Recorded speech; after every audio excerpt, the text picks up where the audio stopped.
Good morning, everyone. Oh, I'm having a hard time getting rolling this morning. I'm on my second cup of coffee and I can't seem to wake up. Been coughing an awful lot. Drainage from the sinuses. Must have been what was giving me my headache yesterday. I'm hoping everyone's doing all right today.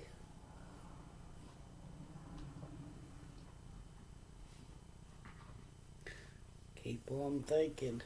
7:30 in the morning and I'm not even up. That's unusual. Not really hurting, just tired, I guess, trying to get everything together.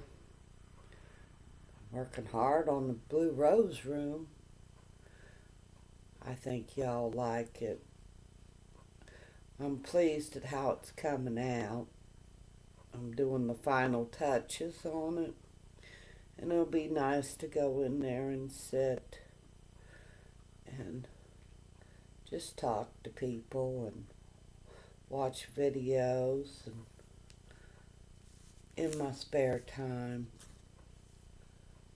These days don't seem to be much in spare time though. We always got to be ahead of the game anymore. Thinking and thinking. Sort of dark on the screen, isn't it? We got a little rain yesterday. That didn't help much on getting anything done outside, but the lawn did get mowed.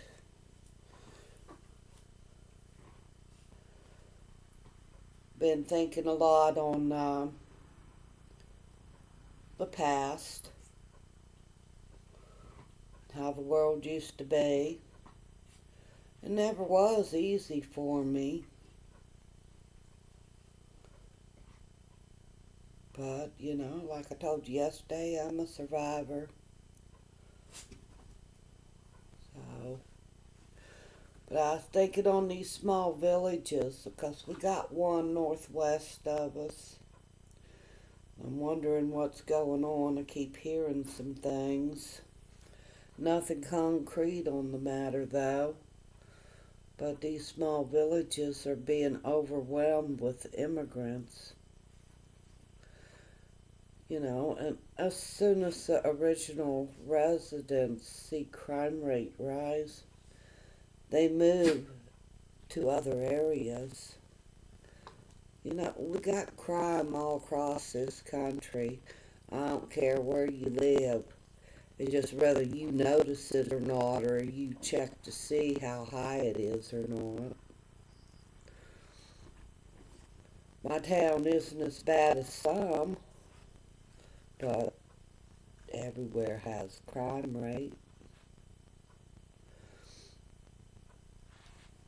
My town was never a small town. Not at 69,000 people. Not like these little villages. But in 2010, if my memory serves me right, a large amount of Hispanics were integrated here. About 6,000. And I remember the same thing happened here when the crime rate rose. People moved.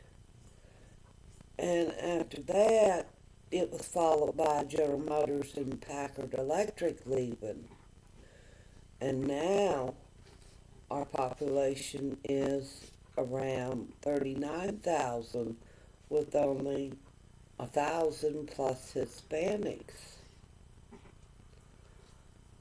I remember a lot of disagreements between the Hispanics and the blacks. And I realized that they didn't get along too well with each other, not even when you went shopping in the stores.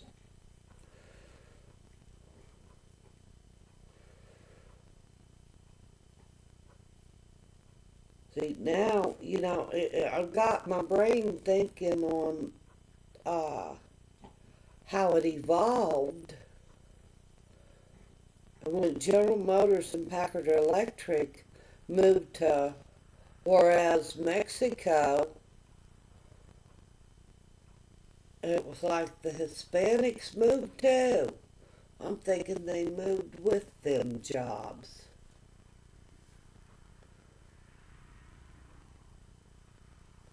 It's like they were gone and the jobs are all gone in the area. It makes me wonder is that what is going on in Springfield with the Haitians? Is the Dole Company going to relocate to Haiti? Only time will tell. It makes me wonder though, how many immigrants come here working for half wages and government assistance to learn the trade while the company builds a plant in their home country? I cannot forget how in like 3 to 4 years the Hispanics were gone. The jobs were gone too. And maybe in a few years, the Haitians will be gone. They'll be back in Haiti working for the Dole Company there because that's what happened with the Hispanics.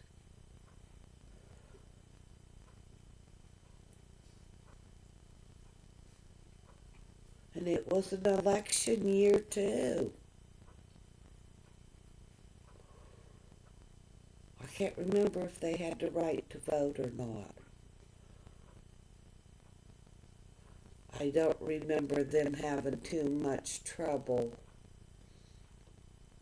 driving on the roads. And that I know we would laugh because we'd call them trunk monkeys, because they'd have these parties out the back of their vehicles, out of the trunks. They'd just be sitting there, drinking or whatever. Um, yeah, I don't know. Like, man cave was in the trunk. It's just, I guess, their way of being out of the house so the women could have the run of the house. I'm not sure. I do know they'd watch over their children, you know. It's just like we've had a few Haitians in my city, and they really are about family. They're real homebodies, actually. So, um, it's just I get to thinking about it. And prior years, uh, gosh, I guess I would have been in my early 30s. Gotta think on this. Because I was in South Carolina and I came to Ohio. Mm. Well, I was in Kentucky in between uh, South Carolina and Ohio.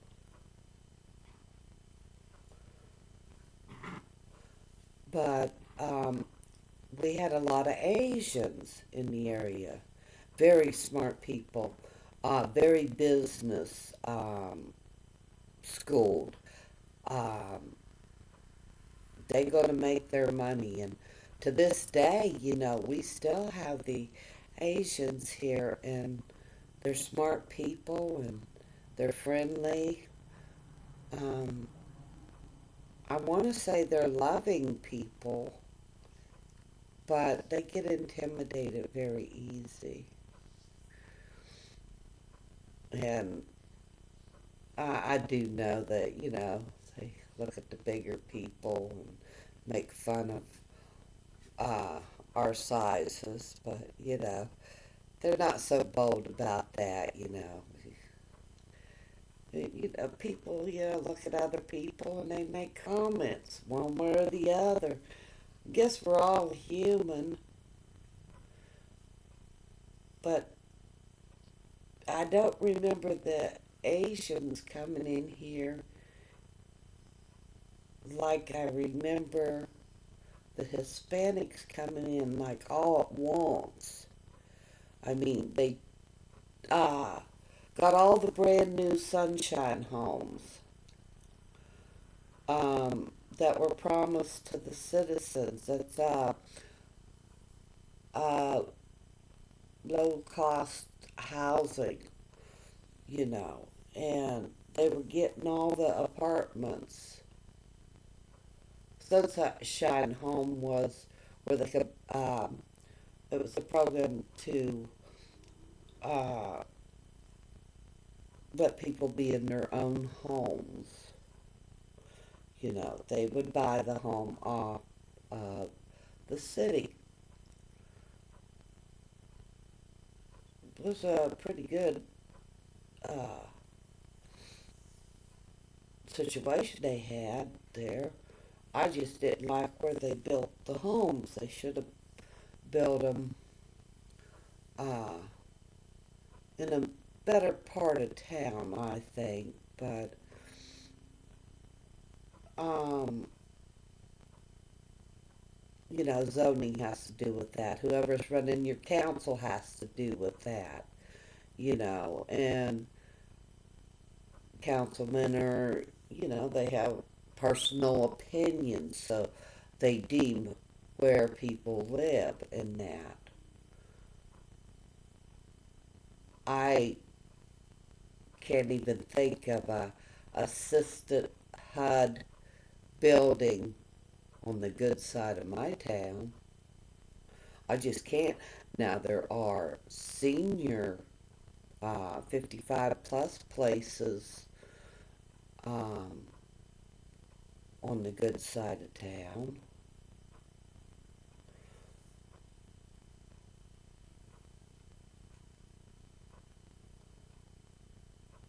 I feel I'm in a good area of my town, but it's just city. I uh, really wish that I was in the county.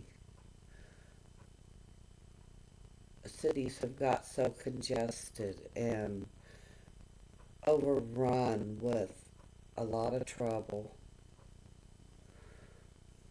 A lot of people collecting paychecks in this town that aren't there for the residents of this town. We do have an excellent police station, and we have an excellent mayor. I mean, his beautification program has brought this city up. And we got some new manufacturing jobs that are going to be coming in the area. And I like the fact that he's having that plant built near lower income where they can walk to work if they need be. Because a lot of people don't have transportation to get to work. And the first 2,500 people that will go in this job will be coming from the homeless shelters in the area. And we don't have panhandling allowed in our town because we have so much help for people that are homeless. That everyone, that goes in, you're going to get a counselor. And they are going to work to help you get your own place. There are waiting lists. That's an issue, but you're not going to see a bunch of homeless men in our town unless they want to be homeless because they can't follow the rules of the homeless shelters. Because unless um, they can abide by the curfew, 10 p.m., they're going to get locked out unless they're working a job. And once they have a place in that shelter, that's their place, that's their room, that's their bed. Sure, they make everyone leave and go look for work or to be outside to, so the place can be clean without anyone in there. It works um, for our town. And I'm not going to say you're not going to see someone trying to panhandle, but most of them, that you see on the corner around here are not homeless, and they're doing their little druggy thing to make money. Those are the ones that, in time, the homeless shelters do have to remove from their buildings.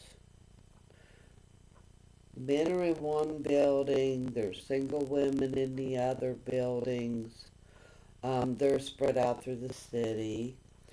Um, we actually have one for pregnant women. We have two for women and children. And it has worked because all the churches in the area help out. People donate a lot of food, a lot of clothing. Yeah, they have a clothing bank just for the homeless that are in the shelters where they can get a lot of clothing and stuff that's brand new so they can restart life.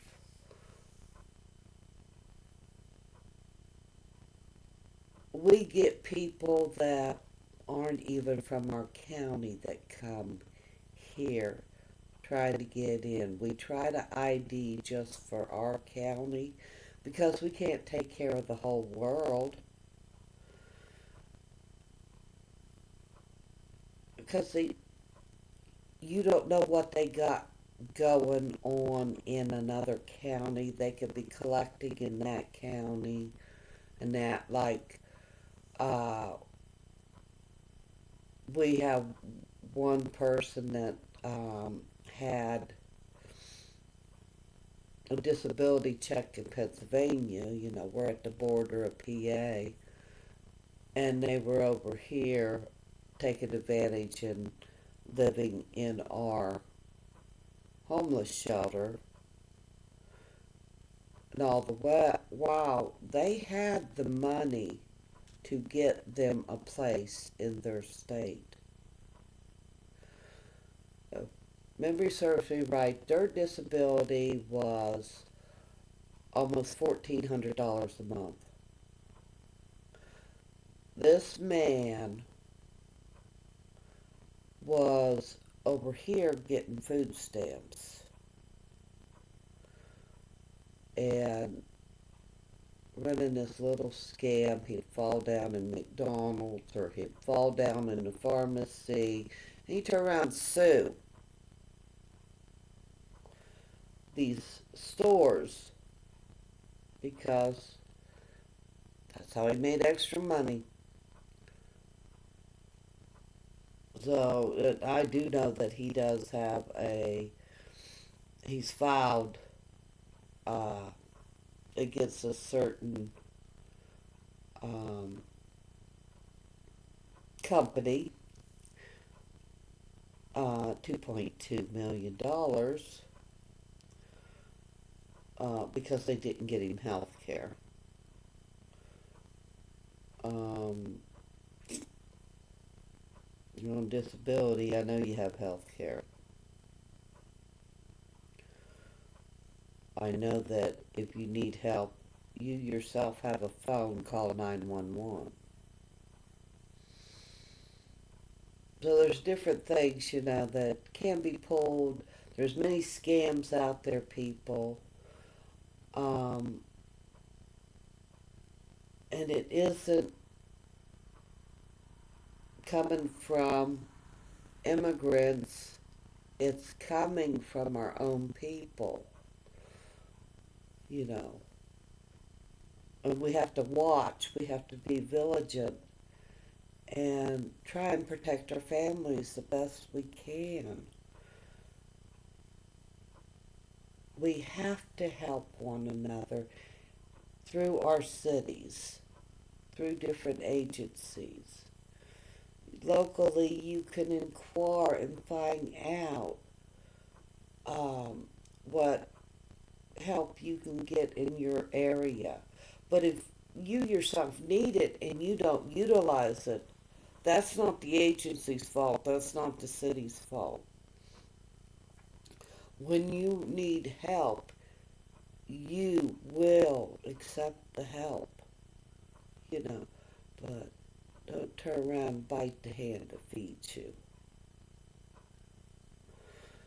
You just be honest and go in that agency, whether it's even the food pantries, you know, that food's there. You don't have to be ID'd or anything to get food, you know. Go get some food. If you're hungry, go get some food. They have home deliveries in some towns for people from the food pantries. My town and my county don't have it, but there's many that do. You call the local churches and you find out. You need a ride somewhere. See if there's a church that can help you get a ride. There's transportation vans, things like that.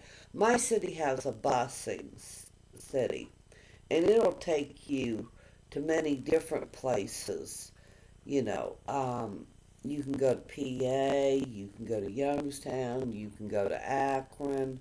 It just all connects up, here. It's a network. Um, I don't know of it going to Cleveland. I know that the Red Cross here, if you need to go to the Cleveland Hospital or the Cleveland Clinic, they will get you there. You have to know your networking that you got going on, especially if you're older, because you need to know who to turn to. My county don't have area on aging, but it's connected to the next county over. It's like three counties in one work out the main office on area on aging. But the thing is, what we have noticed, it works better for those in that county. It doesn't work for the other two counties. Because, they're hiring people And then people don't want to drive so far. Like, if the main office is in one county, they don't want to work in the other county because um, it's a distance for them to drive work-wise. Between the two, reporting in your paperwork and things like that. So they just want to stay in the county of area on agent. And if you have one in your county, you can get some good help, good help. But, oh, I've been jabbering and rambling and trying to wake up. So I better get off of here, get my day rolling. Uh, Already tried to call a couple people to see what they're doing today. Apparently they slept in. So, y'all have a good day. Try and walk a little outside today, no matter where you're at. Hug your family. Say hello to your friends. Make a new friend. Have a great day. Bye-bye.